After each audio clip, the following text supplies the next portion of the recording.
الحمد للہ رب العالمین والعاقبۃ للمتقین والصلاة والسلام علی سید المرسلین اما بعد قال النبی صلی اللہ علیہ وسلم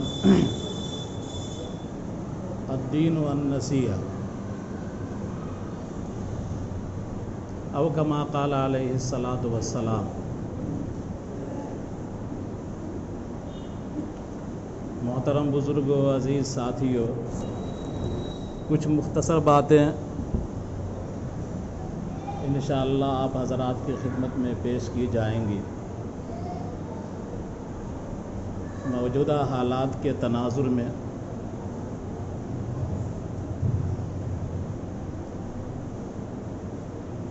ہم سب اچھی طرح واقف ہیں کہ موجودہ وقت میں ملک کے حالات کیا ہیں۔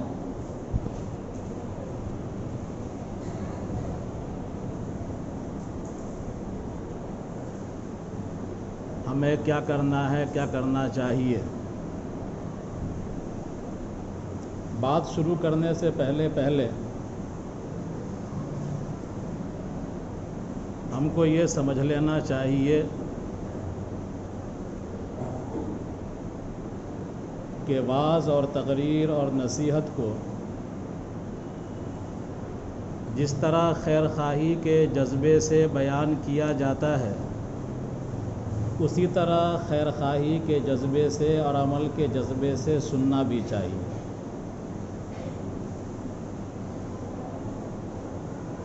اگر ہم کوئی نصیحت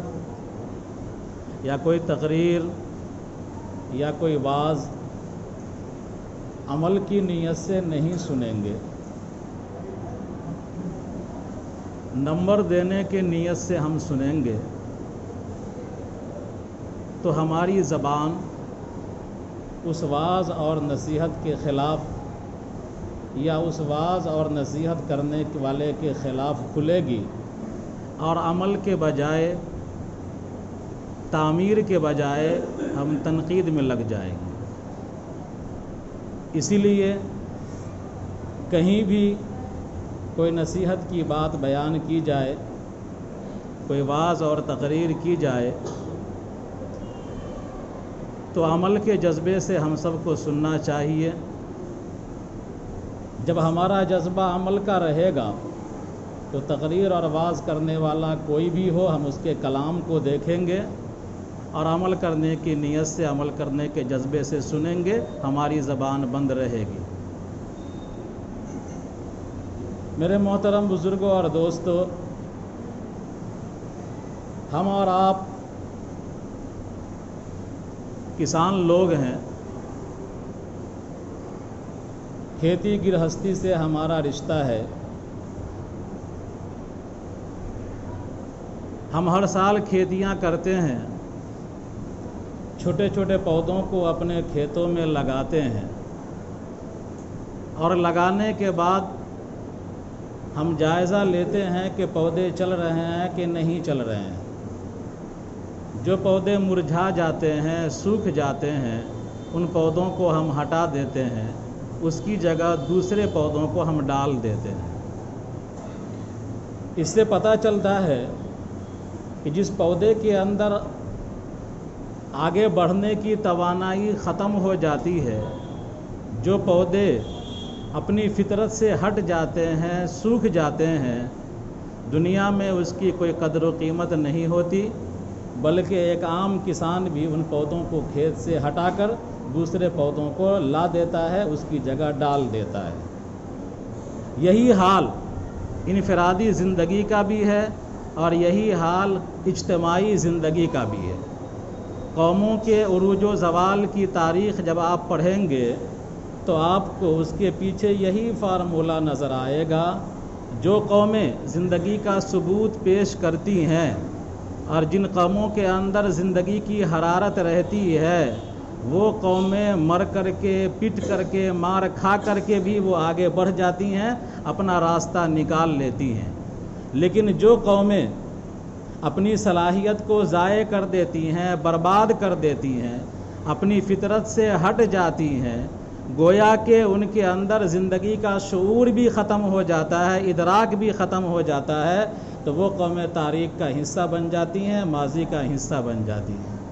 اسی لیے ہم کو اور آپ کو انفرادی اعتبار سے بھی، اجتماعی اعتبار سے بھی اپنے اندر زندگی پیدا کرنے کی ضرورت ہے، اور بحیثیت قوم بھی اب زندگی کی تلاش کی ضرورت ہے کہ ہم کو چاہیے کہ ہمارا لائحہ عمل کیا ہونا چاہیے، اس جمہوری ملک میں یا دنیا میں کس طرح ایک زندہ قوم کی حیثیت سے ہم زندہ رہیں، کس طرح اپنے حقوق کو منوانے والے ہم بن جائیں، کس طرح اپنے حقوق کو ہم چھیننے والے بن جائیں، کس طرح اپنے حقوق کی حفاظت کرنے والے ہم بن جائیں، اس کے لیے ہم کو پلان بنانا ہوگا، پلاننگ کرنی ہوگی۔ اب دیکھتے ہیں کہ سیلاب آتا ہے اور سیلاب میں خس و خاشاک آتے ہیں، درخت وغیرہ سیلاب کے بہاؤ پر بہتا رہتا ہے، خس و خاشاک بہتے رہتے ہیں، تنکے کی طرح پانی اس کو بہا کر کے جہاں چاہتا ہے لے جاتا ہے۔ تو قومیں، زندہ قومیں وہ تنکا نہیں بنتی، خس و خاشاک نہیں بنتی، بلکہ زندہ قومیں سیلاب کے رخ کو موڑنے کی صلاحیت رکھتی ہیں۔ اپنی کوشش سے، اپنی توانائی سے وہ یہ چاہتی ہیں کہ سیلاب کا رخ جو ہماری بستی کی طرف ہے، ہمارے علاقے کی طرف ہے، یہ دوسرے کی طرف مڑ جائے، دوسری طرف چلا جائے، اور ہم محفوظ ہو جائیں، ہماری بستی محفوظ ہو جائے، ہمارا علاقہ محفوظ ہو جائے۔ تو ہم کو ہر میدان کے اندر زندگی کا ثبوت دینا ہے، اور زندگی کی تلاش بھی کرنی ہے، اور کس طرح ہم کو زندہ رہنا ہے اور شان کے ساتھ زندہ رہنا ہے، اس کی تلاش ضرورت ہے۔ بہرحال بات نکل گئی دوسری۔ میں یہ کہنا چاہ رہا تھا کہ ملک کے جو ابھی موجودہ حالات ہیں آپ کے علم میں ہے، کئی ہفتے آپ حضرات کے سامنے امام صاحب نے بھی ذکر کیا ہوگا، وقف کی بل کے تعلق سے، وقف قانون کے تعلق سے بات آپ حضرات کے سامنے آئی ہوگی، موٹی موٹی باتیں آپ حضرات نے سنا ہوگا انشاءاللہ، اور آپ جان گئے ہوں گے کچھ نہ کچھ۔ ہمیں جو آپ سے کہنا ہے وہ کہنا یہ ہے کہ سرکار، جب سے یہ ملک آزاد ہوا ہے، آزادی کے وقت سے لے کر ہم بحیثیت قوم برداشت کرتے کرتے کرتے کرتے کرتے ہماری حیثیت ایک تھیتھرے کی ہو گئی ہے، یعنی بحیثیت قوم اس ملک میں ہم تھیتھرے ہو گئے،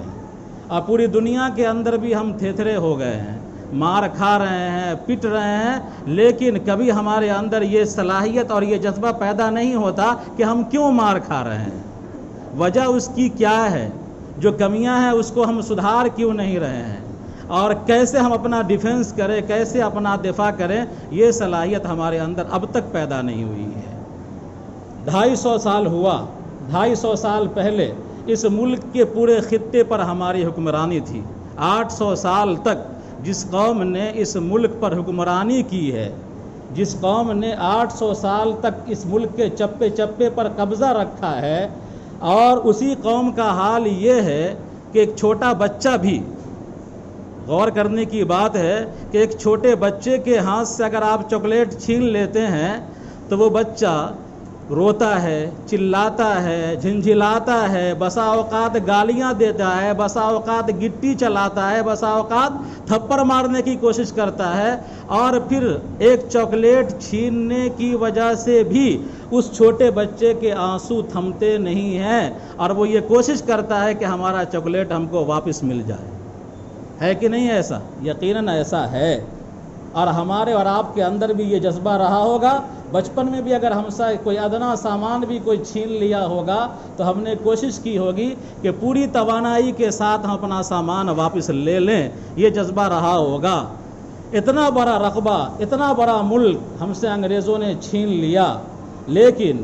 100 سال تک ہم نے کوشش کی اس ملک کو حاصل کرنے کی، آزادی کی لڑائی ہم نے لڑی۔ 100 سال کے بعد ہم اس طرح خواب خرگوش میں مدہوش ہو گئے کہ ہم کو پتہ بھی نہیں کہ اتنا بڑا خطہ ہم سے چھینا جا چکا ہے، اور جہاں ہماری حکمرانی تھی وہاں ہم غلام بن چکے ہیں، ہم کو احساس بھی نہیں رہا اس کا۔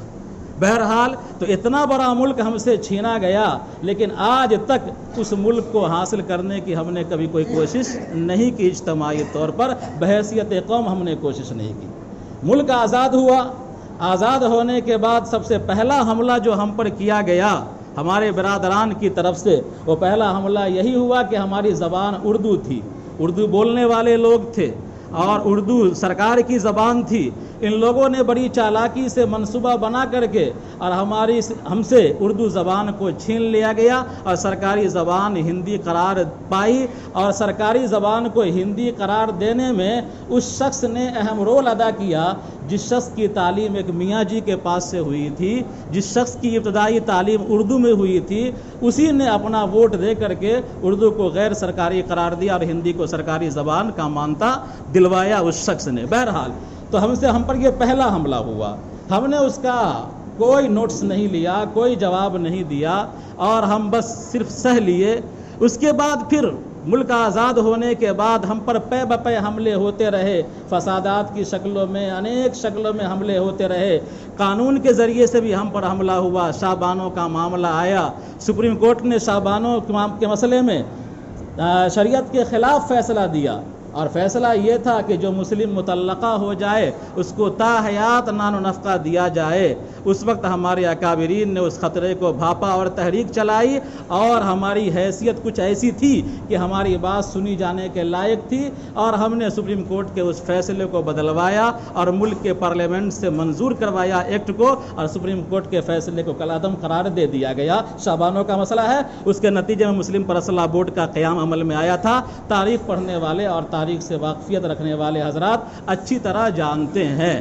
پھر اس کے بعد ہم سو گئے، اچھے طریقے سے ہم سو گئے، ہمارے خلاف قانون بنتے رہے۔ موجودہ سرکار آئی، موجودہ سرکار نے کئی قانون ہمارے خلاف بنا دیے، تھوڑی سی بیداری ہمارے اندر آئی، اور اس بیداری کے بعد ہم اس بیداری کو صحیح کام میں ہم لا نہیں سکے، استعمال نہیں کر سکے، اور ہم نے اپنی ترجیحات متعین نہیں کی کہ ہم کو اس جمہوری ملک میں کس طرح رہنا ہے اور کس طرح اپنے حقوق کو منوانا ہے۔ یہ جو موجودہ وقف بل کا قضیہ ہے، اس کے مضمرات جب آپ پڑھیں گے آپ کو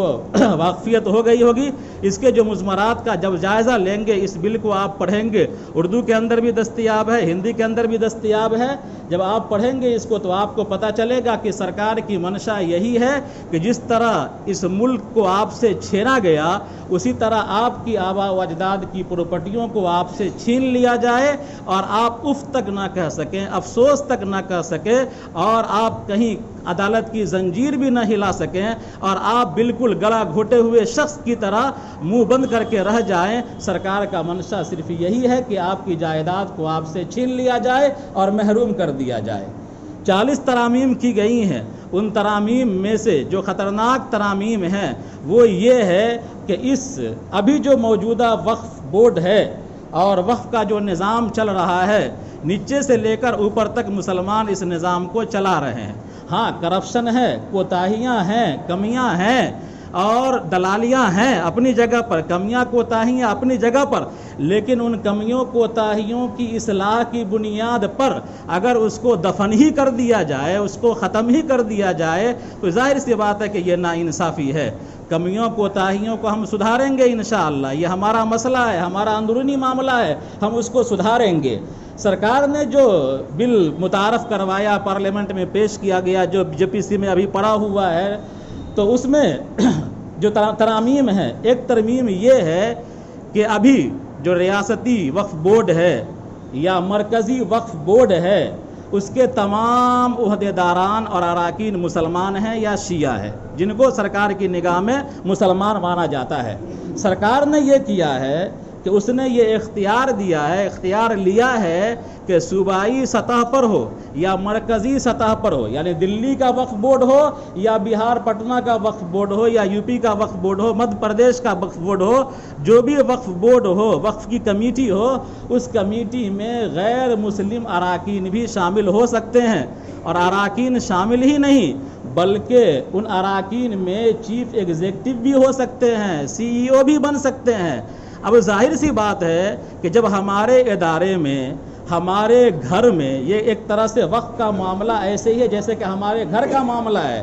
تو جب ہمارے گھر کے اندر کوئی غیر مسلم بیٹھ جائے گا اور غیر مسلم اعلیٰ عہدے پر بیٹھ جائے گا، تو ظاہر سی بات ہے کہ وہ اپنے اعتبار سے اس نظام کو چلائے گا، اس کے اندر تقرریاں کرے گا تو اپنے اعتبار سے کرے گا، اور جب ان کی اکثریت رہے گی، ہر اعتبار سے اکثریت رہے گی، حکومت ان کی رہے گی، تو وہ چاہے گا کہ جتنے وقف بورڈ ہیں اس میں اکثر عہدوں پر بیٹھا دیا جائے غیر مسلموں کو، تاکہ مسلمان کبھی کوئی مزاحمت نہ کر سکے۔ پراپرٹی ہماری ہے، وقف کی پراپرٹیاں ایسی ہیں جیسے کہ چند مسلمانوں نے وقف کی جو پراپرٹی سنتے ہیں 8 لاکھ ایکڑ سے زائد ہے، تو چند مسلمانوں نے وقف کیا، مان لیجیے عبداللہ نے، سالم نے، محمد عالم نے، قمر عالم نے، فلاں فلاں نے وقف کیا، تو وقف کرنے والے مسلمان ہیں، پراپرٹی مسلمان کی ہے، ہمارے آبا و اجداد کی ہے، اور اس کا نظام چلانے کے لیے سرکار یہ کہہ رہی ہے کہ ہم اس میں غیر مسلم کو شامل کریں گے۔ بھائی اگر تم اتنے سیکولر ہو، تم چاہتے ہو غیر مسلم کو شامل کرنا، تو ہم کو بھی اپنے اداروں کے اندر شامل کر لو۔ تمہارے پاس بھی مٹھ ہے، تمہارے پاس بھی مہنتوں کے مندریں ہیں، تمہارے پاس بھی بڑی بڑی جاگیریں ہیں، اس کے اندر ہم کو بھی شامل کر لو، اور تم یہ کہو کہ مسلمان بھی اس کا نظام چلا سکیں گے، اس میں شامل ہو جائیں گے، تو میٹھا میٹھا ہپ ہپ کروا کروا تھو تھو۔ بہرحال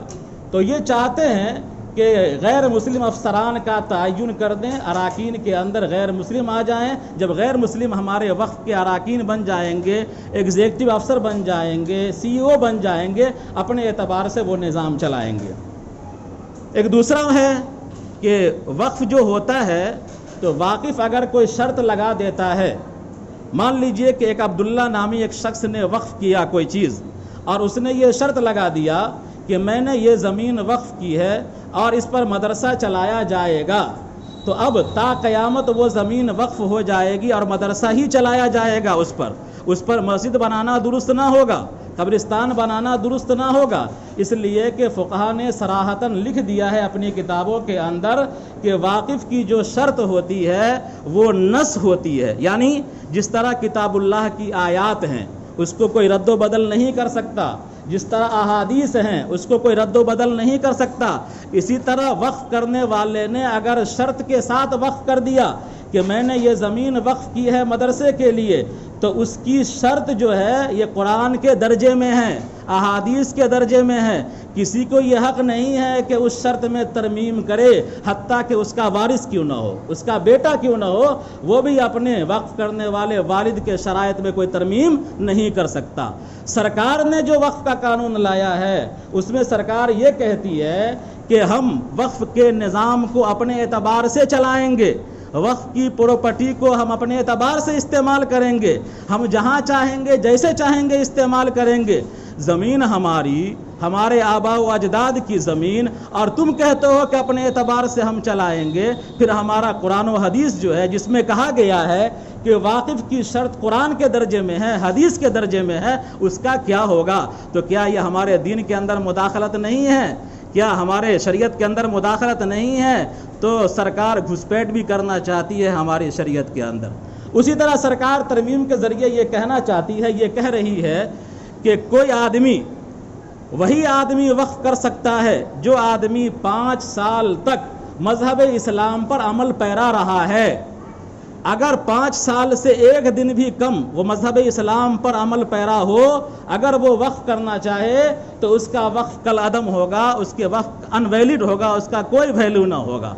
ہمارا مذہب یہ کہتا ہے کہ اگر کوئی آدمی اسلام قبول کیا، آج پراپرٹی والا ہے، جائیداد والا ہے، اور اسلام قبول کرنے کے بعد کل ہو کے وہ یہ کہتا ہے کہ میں نے ساری زمین دان دے دیا مسجد کے لیے، میں نے ساری زمین خانقاہ کے لیے دے دیا، میں نے ساری زمین وقف کر دیا سرائے کے لیے، مسافر خانے کے لیے، لنگر خانے کے لیے، یتیموں کے لیے، غریبوں کے لیے، تو ہمارا قرآن یہ کہتا ہے، ہماری حدیث یہ کہتی ہے کہ اس کو ایسا کرنے کا حق حاصل ہے اور اس کا وقف ویلڈ ہوگا۔ اور ہندوستان کا دستور بھی یہ کہتا ہے، 25 اور 26 نمبر جو دفعہ ہے وہ بھی یہ کہتی ہے کہ ہر انسان جو ہندوستان کا شہری ہے اس کو اپنے مذہب پر عمل کرنے، اپنے خیراتی ادارے قائم کرنے اور اپنا ٹرسٹ قائم کرنے اور اپنے مذہب کی تبلیغ کرنے، نیا مذہب اختیار کرنے کی مکمل آزادی ہے۔ تو ہندوستان کا قانون بھی تسلیم کر رہا ہے اور ہمارا مذہب بھی یہ کہتا ہے کہ ایک دن کا بھی مسلمان اگر ہے وہ بھی اپنی پوری جائیداد کو وقف کر سکتا ہے، اور سرکار یہ کہتی ہے کہ نہیں، تم کو 5 سال مذہب اسلام پر چلنا ہوگا، تب جا کر کے تم وقف کرو گے تو تمہارا وقف ویلڈ ہوگا۔ یا قرآن و حدیث کے اندر مداخلت نہیں ہے، آئین ہند کے اندر گھسپیٹ نہیں ہے، دستور ہند کے اندر مداخلت نہیں ہے۔ اسی طرح ابھی موجودہ معاملہ یہ ہے کہ اگر کہیں کوئی قضیہ پیش آتا ہے، کوئی تنازع پیش آتا ہے کہ یہ وقف کی زمین ہے یا نہیں ہے، اس سلسلے میں اگر کوئی تنازع پیش آئے گا تو وقف ٹریبیونل بنا ہوا ہے، اور اس وقف ٹریبیونل کا جو جج ہوتا ہے اس کو ہائی کورٹ کا جج خود اپنے دستے قلم سے، اپنے قلم سے اس کو نامزد کرتا ہے، یعنی اس کا پاور ایک طرح سے ہائی کورٹ کے برابر ہو جاتا ہے۔ وقف ٹریبیونل کے جو چیف ہوتے ہیں، جو قاضی ہوتے ہیں، جو جج ہوتے ہیں، اس کا ابھی معاملہ یہ ہے کہ وقف کا کوئی بھی تنازع ہو وہ وقف ٹریبیونل کے پاس جائے گا، اور وقف ٹریبیونل اپنے اعتبار سے تحقیق کر کے اور پھر اس تنازع کا فیصلہ کرے گا۔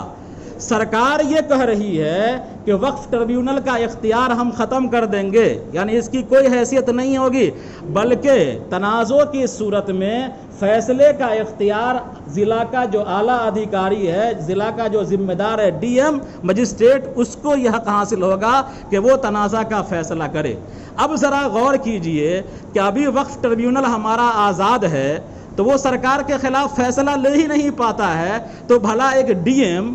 بھلا ایک ضلع کا جو ادھیکاری ہے وہ سرکار کے خلاف کیسے فیصلہ کرے گا؟ وقف کی پراپرٹیوں میں سے زیادہ پراپرٹی پر سرکار قابض ہے۔ جب سرکار بنے گی مدعا علیہ، وقف بورڈ بنے گا، چاہے وقف کا جو ادارہ ہوگا وہ بنے گا مدعی، اب ڈی ایم کی مجال ہے کہ وہ سرکار کے خلاف فیصلہ کر دے۔ سرکار کا آدیش آ جائے گا کہ فیصلہ تم کو ہمارے حق میں کرنا ہے، کس ڈی ایم کی ہمت ہے کہ وہ سرکار کے خلاف فیصلہ کر دے؟ تو وقف ٹریبیونل کو ختم کر کے اور وہ اختیار ضلع مجسٹریٹ کو دیا جا رہا ہے۔ اب ظاہر سی بات ہے کہ اس سے کتنا بڑا قضیہ جنم لے گا اور کتنا بڑا فساد ہوگا، کتنا بگاڑ ہوگا۔ سرکار نے جتنی پراپرٹیوں پر قبضہ کر رکھا ہے وہ ساری پراپرٹیاں سرکار کی ہو جائیں گی، ڈی ایم فیصلہ کر دے گا اس کے حق میں، اور ہمارا کتنا بڑا نقصان ہو جائے گا۔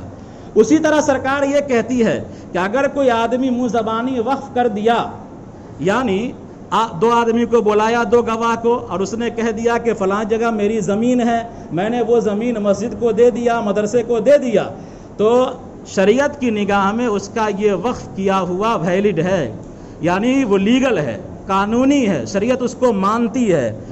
سرکار اب یہ کہتی ہے کہ اگر کوئی آدمی منہ زبانی وقف کیا، یا اگر کوئی ایسی پراپرٹی ہے جو بطور وقف کے مسلمان استعمال کرتے ہوئے آ رہے ہیں، اور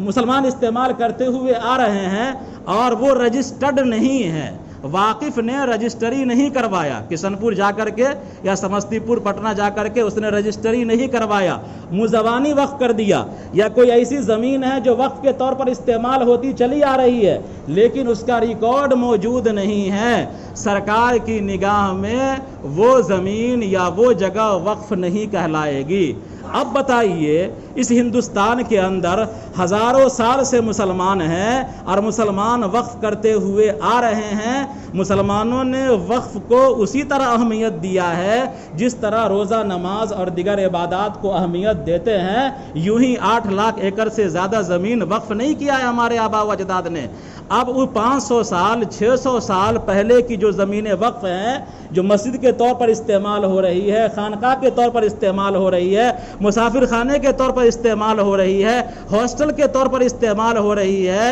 ظاہر سی بات ہے کہ یہ قانون جب بنے گا تو اس زمین پر وواد کھڑا ہوگا، تنازع کھڑا ہوگا، سرکار یہ کہے گی کہ یہ وقف کی پراپرٹی نہیں ہے، آپ یہ کہیں گے، مسلمان کہیں گے کہ یہ وقف کی پراپرٹی ہے، سرکار کہے گی کاغذ دکھاؤ، کاغذ ہمارے پاس ہے نہیں، ہمارے آبا و اجداد نے وقف کر رکھا ہے اس کو اور وقف کے طور پر استعمال ہو رہا ہے، سرکار کہے گی کہ آپ کا یہ کہنا فالتو ہے، بیکار ہے، یہ وقف ہے ہی نہیں، ہم اس کو وقف مانتے نہیں ہیں۔ اب بتائیے کہ دلی کے اندر کتنی مسجدیں ایسی ہیں اور کتنی جگہ ایسی ہیں جن کے کاغذات محفوظ نہیں ہیں، وہ تمام جگہیں حکومت ہم سے چھین لے گی۔ بہرحال یہ موٹی موٹی بنیادی باتیں ہیں، ٹائم بھی ختم ہو رہا ہے، پھر انشاءاللہ کبھی دیکھا جائے گا۔ امام صاحب تو الحمدللہ آپ حضرات کو واقف کراتے رہتے ہیں حالات حاضرہ سے۔ یہ خامیاں ہیں، موٹی موٹی خامیاں جو ہم کو سمجھنا چاہیے